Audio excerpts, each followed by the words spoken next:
La insuficiencia renal en México es un grave problema de salud pública debido a los altos costos de los tratamientos. Actualmente se estima que 9 millones de personas padecen esta enfermedad. Hoy es nuestro tema aquí en Punto y Coma. Bienvenidos. La insuficiencia renal crónica consiste en la pérdida progresiva de las funciones del riñón y puede ser resultado de otras enfermedades como la diabetes o la hipertensión. De acuerdo con datos del Centro Nacional de Trasplantes, en México, alrededor de 9 millones de personas padecen esta enfermedad, de las cuales 129,000 requieren de un tratamiento sustitutivo de la función de sus riñones, y más de 9,000 personas esperan un trasplante de riñón. Uno de los principales problemas de este padecimiento es que los altos costos de los tratamientos como la diálisis y la hemodiálisis impiden la atención médica oportuna y adecuada de los pacientes. Tan solo en el Instituto Mexicano del Seguro Social se atienden 50,000 pacientes con daño renal terminal, de los cuales el 72% están tratados con diálisis. De acuerdo con algunos especialistas, las enfermedades renales evolucionan de manera silenciosa y cuando éstas se manifiestan, por lo general, el daño es grave e irreversible.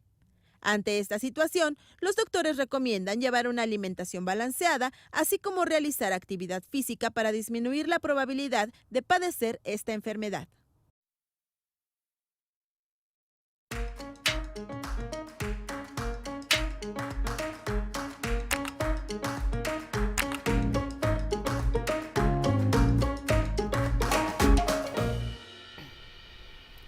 Muy buenas tardes, bienvenidos a Punto y Coma. Los saludamos con mucho gusto y ya vieron el tema del día de hoy y cuando suceden estas cosas yo me pongo a temblar porque muchos de nosotros somos paranoicos, porque somos hipocondríacos y muchas veces no queremos hablar de los temas porque decimos, ay, no, a mí no me gusta ir al doctor, ¿qué tal que me dicen que tengo algo? Y eso es algo muy común, pero muy ignorante de nuestra parte, porque justamente el tratamiento y la prevención son importantísimos. Para hablar de este tema nos acompaña el doctor Juan Miguel Parra. Juan Miguel, muchas gracias por estar aquí, doctor.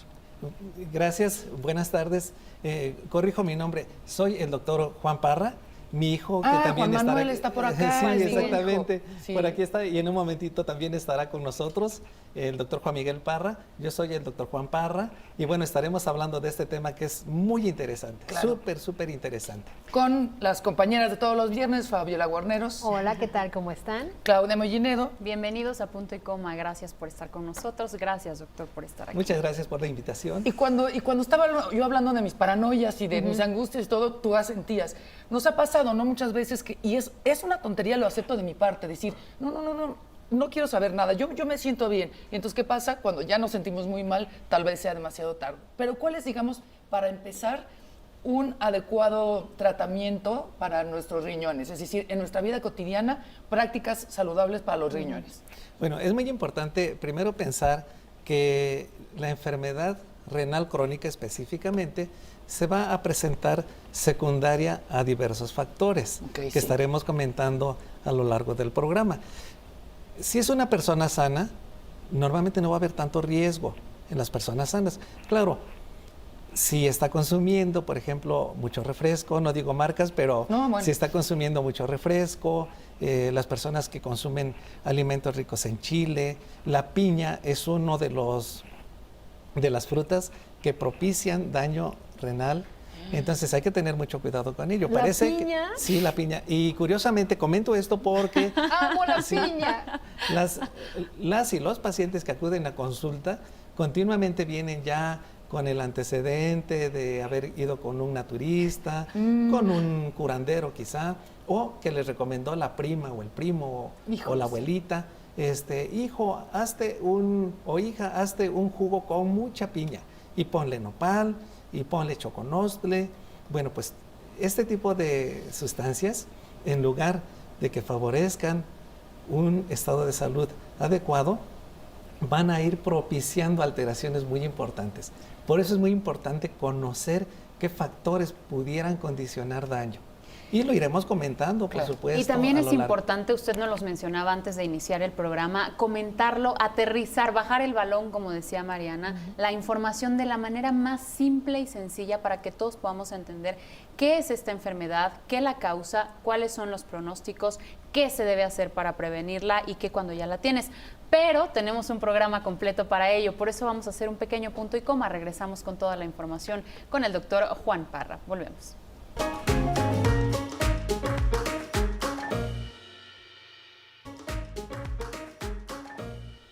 Bueno, tenemos que la insuficiencia renal, a palabras médicas, es el deterioro progresivo de la función renal. Pero ¿esto qué quiere decir, doctor? ¿Qué pasa con nuestros riñones? Lo que quiere decir es que las células que conforman la estructura del riñón se van deteriorando y llegan a morirse. Entonces, por eso se llama insuficiencia renal, porque al ir teniendo menor cantidad de células, ya no se tiene la capacidad de filtración. Eso propiamente quiere decir la insuficiencia renal Y como crónica. no se tiene la capacidad de filtración, entonces no se puede producir la suficiente orina, ¿verdad? Exactamente, y entonces empiezan a acumular sustancias de desecho, la urea específicamente proveniente del metabolismo de las proteínas y otro tipo de sustancias que también se acumulan. Entonces es muy importante por eso pensar que las personas normales pues tienen un riesgo realmente muy bajo, pero existen factores de riesgo. Específicamente la enfermedad de diabetes, mellitus tipo 2 sobre todo en el adulto, es la principal causa de daño renal. Le sigue en frecuencia la hipertensión arterial sistémica y por supuesto existen otro tipo de factores que también van a condicionar daño renal y que debemos de conocer, que la población debe de saber que ese tipo de factores condicionan daño muy severo, como es también las infecciones persistentes. Esto es muy frecuente y quiero abundar un poquito en esto porque, por ejemplo, los hombres que tienen la próstata crecida y que están reteniendo continuamente la orina, tienen síndrome de retención urinario, pues ellos tienen mayor posibilidad de estar haciendo infecciones porque la orina se está quedando retenida. Pero las mujeres también cursan con este problema, sobre todo cuando tienen el antecedente de una vejiga caída. Entonces la vejiga caída hace precisamente que sirva como un reservorio y los gérmenes se acumulen. Y no para ahí el problema, porque dicen, bueno, pues se me infectó la vejiga, ya tomé algún antiséptico urinario, algún antibiótico que me mandó el doctor. No para ahí. El problema es que como es un reservorio que está sirviendo ahí como un estanque sucio donde no se está moviendo la orina, donde no hay un flujo adecuado, entonces los gérmenes se reproducen con mucha facilidad, pero no se quedan allí en la vejiga. Poco a poco van a subir a la vía urinaria y llegan hasta el riñón, condicionando pielonefritis, en el inicio pielonefritis aguda, que se va a convertir en pielonefritis crónica. Y esto es muy importante que lo sepan porque ese tipo de infecciones va a generar, al ser persistentes, daño permanente a las células renales. Doctor Juan Parra, usted tocó un tema importante, dijo, hay otros factores.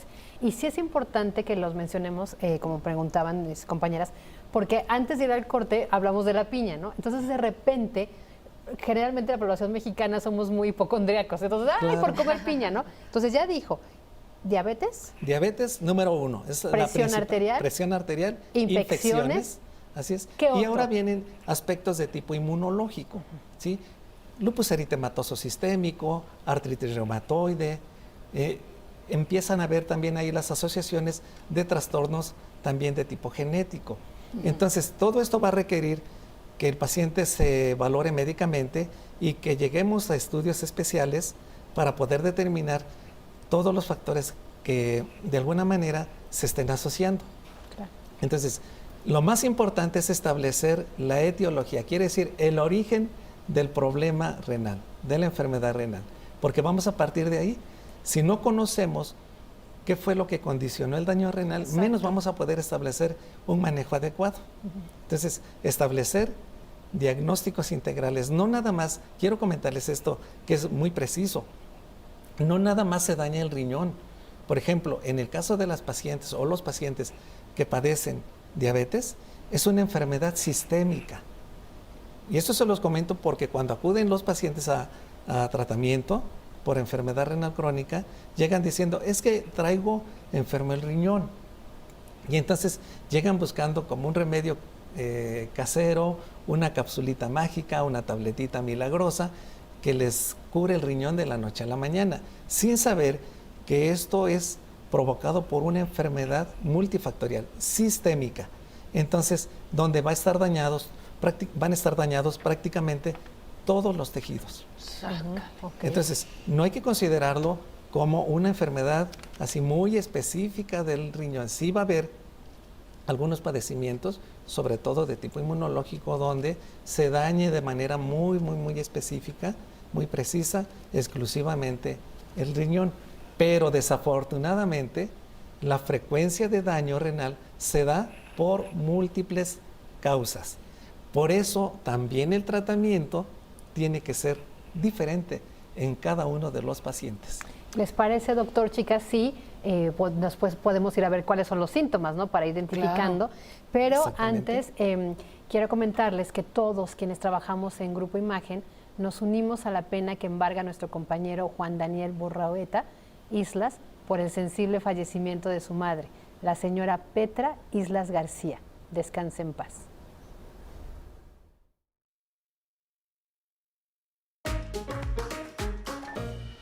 Cuando el riñón está muy dañado, se recurre a un trasplante. El problema es que no es tan sencillo el procedimiento. Primero, hay que encontrar un órgano compatible, además de que como cualquier proceso quirúrgico lleva sus riesgos y la cirugía es muy costosa. Tan solo en el primer trimestre de este año se han realizado 754 procedimientos de este tipo, 57% en clínicas de seguridad social, 25% en el sector público y 18% en el sector privado. También le quiero dar la bienvenida al doctor Juan Miguel Parra, que está del otro lado del estudio, y también tendremos un testimonio de un paciente. Él es Fernando Daniel Calzada. ¿Cómo están? Buenas tardes, bienvenidos. Así que no se vaya porque este programa está de verdad muy interesante. Y nos quedamos con los síntomas, doctor, antes de pasar a lo del trasplante. Claro, los síntomas van a depender mucho de las enfermedades asociadas que tenga el paciente. Entonces, por supuesto, un paciente que padezca diabetes, pues va a tener la sintomatología en relación al padecimiento diabético. Pero cuando ya hay daño renal crónico, las pacientes y los pacientes empiezan a manifestar náuseas, vómito, cansancio, debilidad y algo que notan con mucha frecuencia ellos mismos y los familiares es que hay palidez de la piel y de las mucosas. ¿Por qué? Porque cursan continuamente, frecuentemente, con síndrome anémico. Es una de las manifestaciones más importantes y además continuamente están haciendo hipertensión arterial sistémica de difícil control. Entonces los pacientes ya no saben con qué medicamento controlarlo, no acuden con un médico, con otro, les cambian fármacos y de todos modos la presión se mantiene elevada. Pero esto además, al mantenerse elevada, como mencionamos al inicio, es uno de los factores de riesgo. Entre más esté elevada la presión, mayor daño. Claro. Entonces, como vamos observando, son múltiples síntomas. En cada paciente van a ser diferentes. Desafortunadamente no es una regla específica de presentación de síntomas. A veces las náuseas en una persona son muy leves y quizá con los mismos niveles de creatinina, esas náuseas en otra persona sean elevadísimos, o sea, son síntomas muy severos, ¿sí? Igual el vómito. Hay personas que tienen 80 miligramos, por ejemplo, de creatinina, de urea, y ya tienen unas náuseas severísimas. Y hay personas que están cursando con urea de 300 miligramos y no tienen náuseas, no tienen vómito. Entonces, va a depender cómo está percibiendo cada paciente la sintomatología, qué tolerancia tienen a la enfermedad. ¿Sí? Pero lo que me llama mucho la atención es que son síntomas que no son como digamos tan escandalosos y exclusivos de esto. Yo le podría decir, pues es que ando muy estresada, no he dormido bien, comí unos tacos en la calle porque no me dio chance de llegar a la oficina y pues por eso tengo náuseas, vómito, estoy cansada y estoy hasta pálida porque seguro me intoxiqué con algo. ¿Me explico? Sí, exactamente. Mucha de la sintomatología que está presentando el paciente con daño renal crónico se confunde con síntomas generales. A veces, inclusive los pacientes cuando llegan dicen, es que no me siento mal porque no tengo dolor. Estamos esperando a tener dolor para pensar que estamos enfermos. No ocurre así en la enfermedad renal crónica. Prácticamente es asintomática. El médico debe de tener la capacidad de diagnóstico para poder sospechar qué está ocurriendo.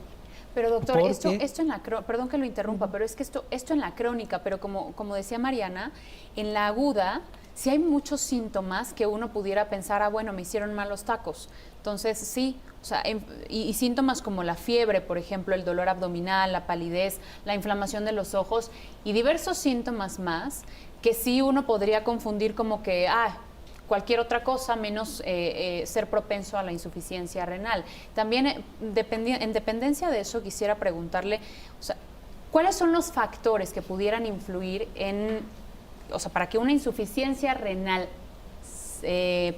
aguda, pase a ser insuficiencia renal crónica? Bueno, son dos apartados totalmente diferentes. Insuficiencia renal aguda habla precisamente de un proceso agudo. Le voy a poner un ejemplo.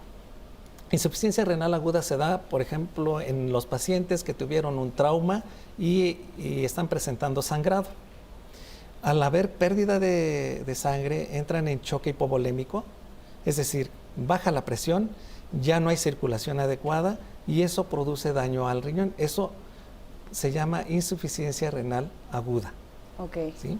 Normalmente la insuficiencia renal aguda sí es reversible. Se cura, digamos. Sí, exactamente, crónica, con las ¿no? medidas adecuadas, restablecer los volúmenes de sangre, por supuesto todas las medidas de acuerdo a lo que haya presentado el paciente, si fue por infecciones, un choque séptico, un choque hipovolémico, un choque cardiogénico, en fin, la patología que haya desencadenado el daño agudo, normalmente la vamos a poder revertir. Es totalmente diferente al daño renal crónico.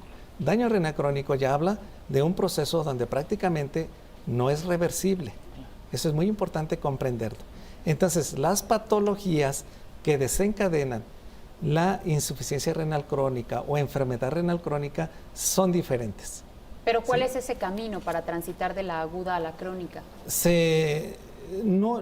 A menos que en la insuficiencia renal aguda persista y estemos rebasando cierto límite de tiempo.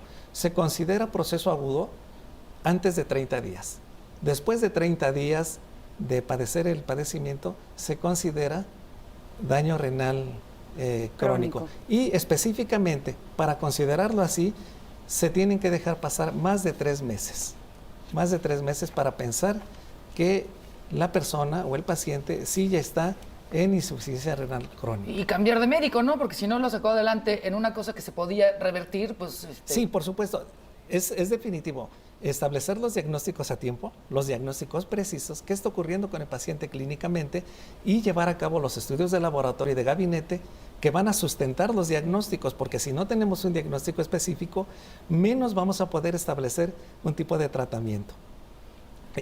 Vamos a ir al otro lado del estudio con Juan Miguel, con su hijo. Sí, claro. Que nos comente acerca de aspectos de epidemiología, cómo se va presentando la enfermedad también, ¿sí? Y por supuesto con el licenciado Fernando Daniel Calzada, que es el testimonio que viene con nosotros, para que nos platique cómo llegó con nosotros, a dónde había acudido y cómo se encuentra en este momento. Adelante, Juan Miguel. Bienvenido. Hola, muchas gracias. Me encuentro con uno de nuestros pacientes, el licenciado Fernando Daniel, y me gustaría comentarles algo que considero que es muy importante cuando hablamos de insuficiencia renal crónica, que es la clasificación de la enfermedad. Es muy común que la gente y los médicos que no son expertos en esta enfermedad clasifiquen a la insuficiencia renal de acuerdo a un porcentaje de función renal. La insuficiencia renal crónica no se clasifica en relación a un porcentaje, sino se clasifica a lo que es la tasa de filtración glomerular. Entonces, esta tasa de filtración glomerular nos habla de cuánta sangre está pasando en el riñón cada minuto. Normalmente debe ser de 90 a 120 mililitros por minuto. Debe haber 90 mililitros de minuto pasan normalmente en un riñón sano. Entonces, cuando existe enfermedad renal crónica, lo que se va a alterar es esta tasa de filtración glomerular, y conforme vaya disminuyendo es como vamos a clasificar a la enfermedad en 5 estadios. Entonces, esto es muy importante porque la etapa terminal que se considera de enfermedad renal crónica es la etapa 5. En la etapa 5 se considera que, bueno, por protocolo debe de realizarse o diálisis peritoneal o hemodiálisis o un trasplante renal. Y bueno, más adelante también les vamos a comentar un poco acerca del trasplante renal. Y de todo, como habíamos ya comentado, no es tan sencillo realizar esto. Uno, por el costo. 2, puede haber un rechazo agudo o crónico.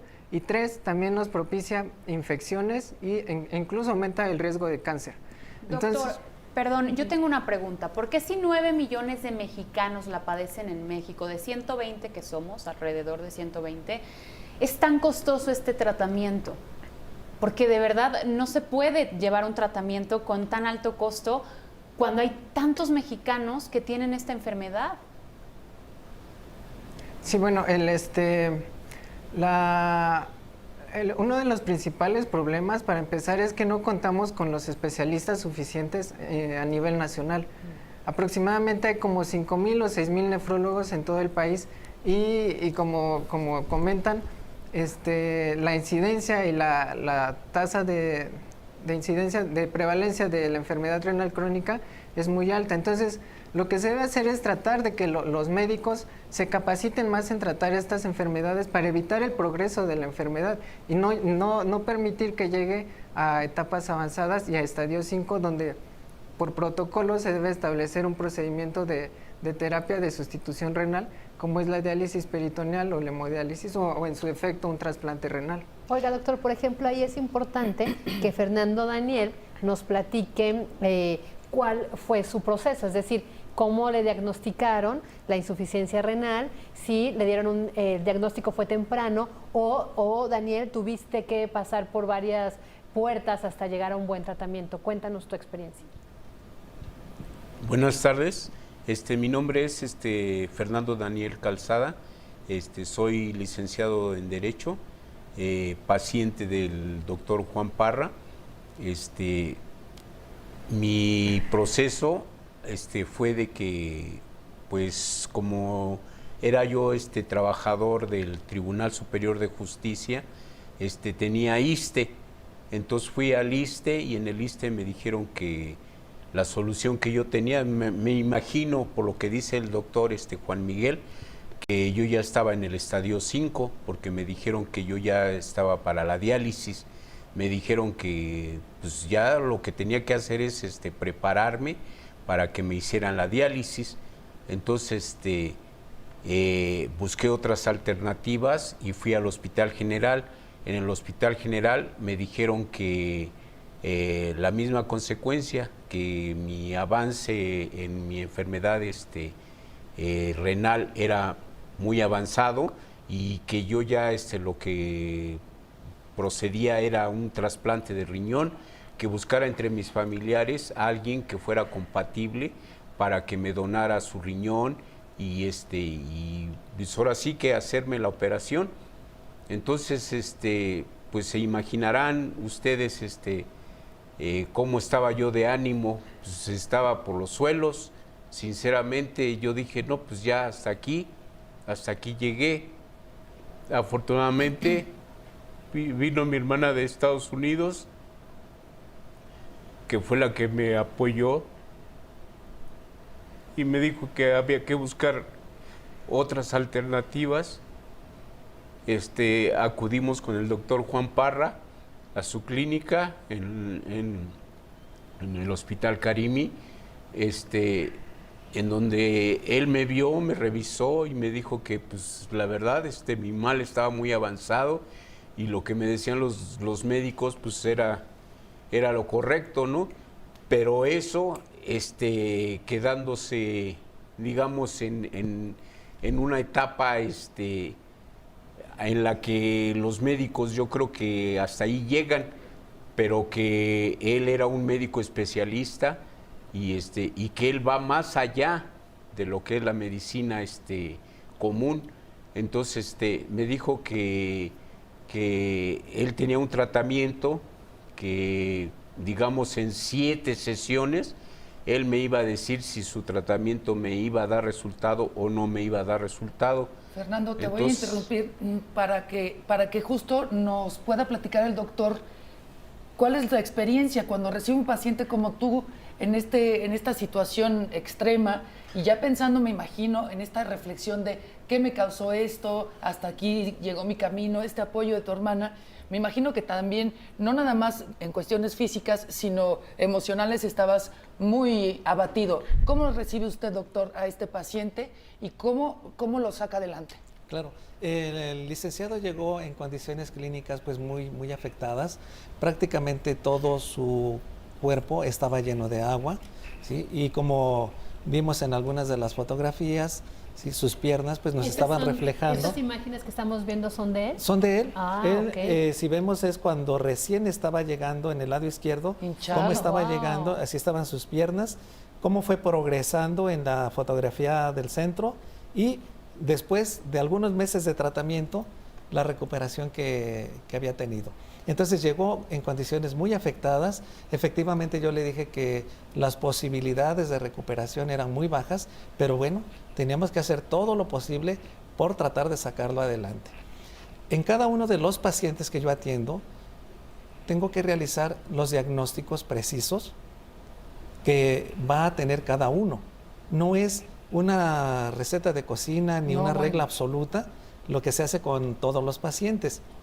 Entonces, estableciendo los diagnósticos específicos con el licenciado, iniciamos el manejo médico y quiero comentarles que él llegó orinando prácticamente lo que es un vasito, ustedes los conocen, esos vasitos con los que se toman las muestras de orina para llevarlas al laboratorio. Eso fue lo que había orinado en 24 horas. Por eso es que vemos esa cantidad de líquido retenida en todos sus tejidos. Cuando él inició ya el manejo médico con nosotros, desde el primer día empezó a elevar los volúmenes urinarios y empezamos a ver cómo disminuía el edema de la cara, del tórax, del abdomen y poco a poco, por supuesto, también de los miembros pélvicos. Él y su hermana empezaron a manifestarme, doctor, una vez que iniciamos tratamiento con usted y con el doctor Juan Miguel Parra, notamos la diferencia. Me siento mejor, empiezo a caminar mejor, tengo más fuerzas y efectivamente él, quiero comentarles que cuando llegó, entre 2 personas, su hermana y uno de los camilleros y también su hermano, el hermano del licenciado, lo ayudaban a subir las escaleras. ¿Por qué? Porque no aguantaba ni a levantar los pies para poder subir los escalones. Conforme fue avanzando, él ya subía y bajaba escaleras, se trasladaba y me empezó a mencionar, doctor, me siento totalmente diferente, estoy orinando más, con más fuerzas, pero también ya tengo menos náuseas, ya no tengo vómito, estoy comiendo mejor. Entonces, no nada más es evaluar al paciente desde el punto de vista de un laboratorio, que también tomamos estudios y fuimos viendo cómo la urea, la creatinina disminuían, ¿sí?, sus concentraciones. Y por supuesto tomamos otro tipo de parámetros que nos miden, como mencionó el doctor Juan Miguel Parra, ¿sí?, la tasa de filtración glomerular, y después de que la tasa estaba muy baja empezamos a ver cómo incrementaba. Esto nos estaba reflejando entonces el beneficio desde el punto de vista del laboratorio, pero clínicamente era una mejoría estupenda, fabulosa. Entonces él ya no llegó al trasplante. No llegó, él, como lo comentó el licenciado, él primero le habían ofrecido como tratamiento llevarlo a diálisis peritoneal o hemodiálisis, cualquiera de los dos procedimientos. Y le dejaban como último recurso también un trasplante. Yo de inicio le comentaba que el trasplante trae consecuencias muy, muy desastrosas, o sea... ¿Le parece si lo dejamos ahí en la incógnita para hacer Claro, un y punto y coma comentamos y sobre hablar esto, de precisamente. esto, precisamente del trasplante? Pero a ver, usted que nos están viendo, ¿conoces las causas por las que se origina esta insuficiencia renal? Yo creo que no, ¿eh? La mayoría, el 80% dice que no, el 20% dice que sí. Participa, @punto y coma _TV. Regresamos.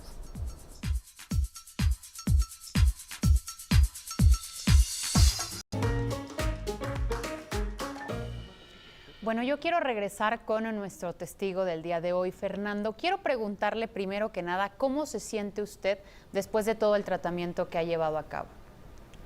Bueno, yo llegué con el doctor Juan Parra hace 2 años, en diciembre cumplo 2 años y la verdad me he sentido pues mucho mejor.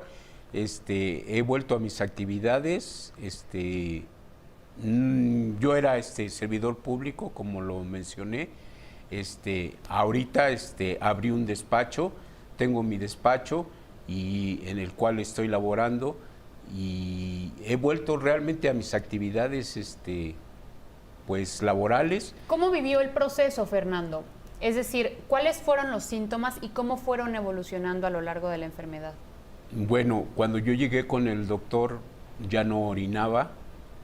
Mis niveles de orina pues eran muy bajos, mis piernas, está mal que lo diga, pero se oye feo, pero era la verdad. Tenía piernas como de elefante, todo mi cuerpo creo que ya transpiraba orines porque mis hermanos me decían que olía. Afortunadamente pues ya estoy caminando, estoy haciendo mis actividades.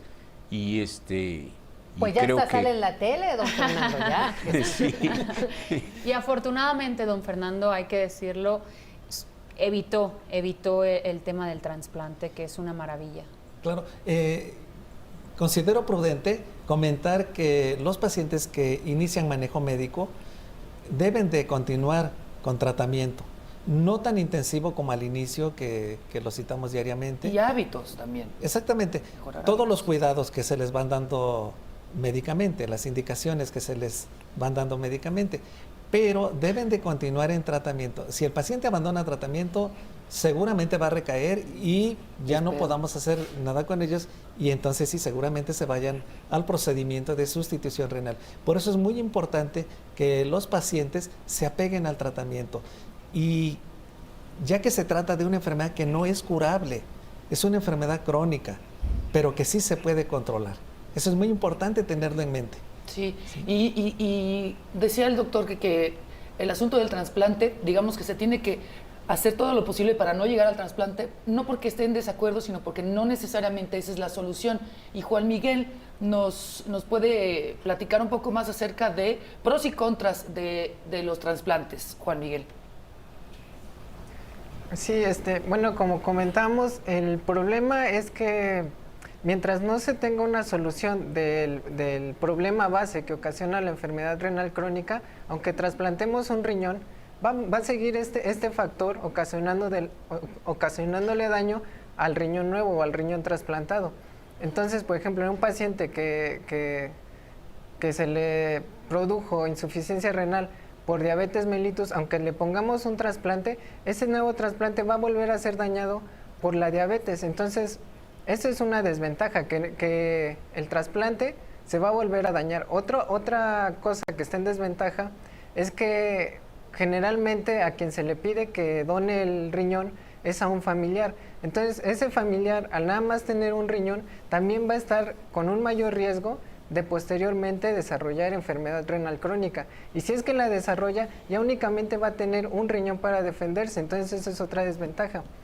Como comentaba también, para que un trasplante renal no sea rechazado, se utilizan fármacos que inmunodeprimen al paciente, entonces lo hace más propenso a infecciones y a padecer cáncer, porque las células de defensa que nos protegen contra células tumorales van a estar deprimidas. Entonces esas son las principales desventajas de un trasplante renal, además del costo. Claro. Los pros. Pero también quiero comentarles que, como lo comenta el doctor Juan Miguel Parra, además los medicamentos que van a disminuir o hacer que se supriman las defensas para evitar el rechazo, también desafortunadamente producen daño al riñón trasplantado. Entonces no está libre del daño medicamentoso. Por ejemplo, con frecuencia llegan los pacientes trasplantados que les indican ciclofosfamida para inmunosuprimirlos. Entonces, la ciclofosfamida es altamente tóxica para los riñones, aunque sean riñones sanos. Y si es trasplantado, pues lo va a volver a dañar. Dice que le han llegado pacientes con hasta 2 o 3 trasplantes, ¿no? Sí, por supuesto, es muy frecuente. Ya fueron trasplantados una vez, por segunda ocasión, y vuelven a entrar en insuficiencia renal crónica, y es cuando buscan otro tipo de opciones y han llegado con nosotros. Entonces tienen el antecedente de hasta 4 riñones trasplantados. No, bueno. Y que están, por supuesto, con falla renal, los 6 riñones, porque son los 2 que de origen más los 4 trasplantados. Doctor, y que de todos ellos no sirve ninguno. ¿Y no existe ninguna manera de evitar que se propague esta infección para evitar justamente la cantidad de trasplantes que puede? 4 comentan. Sí, no es tanto una infección, son todos los factores de riesgo que están condicionándolo.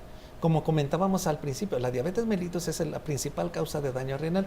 Desafortunadamente, a las pacientes y los pacientes que padecen diabetes mellitus, prácticamente les indican medicamentos para controlar el azúcar y dieta. Eso no es suficiente para poder hacer el manejo integral del paciente con diabetes.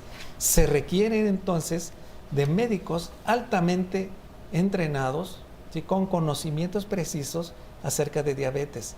Porque si nos basamos a la dieta y a medicamentos normoglucémicos, seguramente los pacientes van a progresar y hacer daño no nada más del riñón. 3 órganos se dañan con la diabetes. Voy a aprovechar para ampliar un poquito esta información. El ojo, el corazón y el riñón. Entonces, por eso se cursa con retinopatía diabética con muchísima frecuencia, con trastornos cardiológicos, y el paciente tiene mayor riesgo de infartos, y por supuesto con enfermedad renal crónica secundaria a diabetes, y como comentamos también a muchísimas otras causas. Le voy a hacer una propuesta, doctor. Claro. Ya nos asustó. Entonces, No se trata de eso, se trata de conocer. hacer conciencia, porque a ver, estamos hablando de cuando ya está un paciente enfermo o con algún síntoma. ¿Por qué no, si habemos algunos, bueno, espero que nosotros estemos relativamente bien, qué sí hacer para tener una buena salud en los riñones? Con eso nos vamos y regresamos con estas conclusiones para que, si tenemos la fortuna de estar saludables o semisaludables, podamos seguir con eso y nos aconseje un profesional. Corte, regresamos.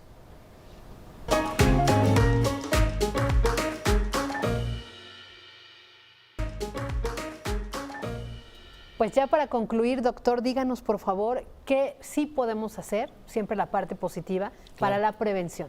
Es muy importante que todas las personas, aun cuando nos sintamos sanos, acudamos con regularidad al médico para que se haga una revisión clínica, y por supuesto cuando sabemos que ya tenemos una enfermedad, diabetes, hipertensión, lupus, cualquier artritis reumatoide, acudir con un verdadero experto, con un médico que sí sepa sobre las patologías y que pueda establecer diagnósticos integrales, porque si no ocurre que nos mandan con un especialista, con otro, y de todos a veces no se hace uno. Entonces es muy importante establecer los diagnósticos integrales para que, de acuerdo a eso, podamos establecer el consejo médico y el tratamiento específico. Así es. Fernando, Daniel, rápidamente, ¿tú qué recomendarías a la gente que nos está viendo desde tu caso? ¿Qué hacer? Bueno, lo único que yo le quiero decir a la gente es de que estoy muy agradecido con Dios y por haberme puesto en el camino al doctor Juan Parra, y darle gracias a Dios y a mis hermanos y a todas las personas que se han preocupado por mí, porque mi salud ha evolucionado bastante bien, y que nos cuidemos, pues realmente esa es la solución, porque yo creo que los malos hábitos son los que hacen a que nos causen las enfermedades. Pues, Gracias. Gracias, Fernando. Gracias, Juan Miguel Parra. Gracias. Doctor. No esperarnos a que ya tengamos un cuadro grave, sino estar conscientes de que la salud está en nuestras manos. Claro. La comida mexicana tiene mucho picante, tiene muchos jugos de piña. Sal. No se dejen guiar también por charlatanes también, ¿no? Eso la es hierbera, fundamental. el marchante, no sé qué. Claro, les puedo comentar que prácticamente el 100% de los pacientes que acuden con nosotros ya fueron con el naturista, con el homeópata, con el curandero, con el sobador, ya les dieron como tratamiento los Mágicos, gorgojos chinos, ¿no? Sí. agüitas, quién sabe de qué, y todo esto va generando mayor daño. Entonces, evitar ese tipo de manejos, ¿sí? Porque desafortunadamente buscamos la curación mágica, no existe eso, hay que buscar al experto. Juan Y aquí Parra, tenemos a muchísimas Fernando. gracias. Muchas gracias a todos ustedes, muchas gracias a todo el auditorio. Claudia, Gracias. Fabi, soy Mariana Che. Hasta la próxima semana. Me voy a la FIL de Guadalajara. Ahí nos vemos. Ustedes sí regresen el lunes. Sí, nosotros aquí el lunes.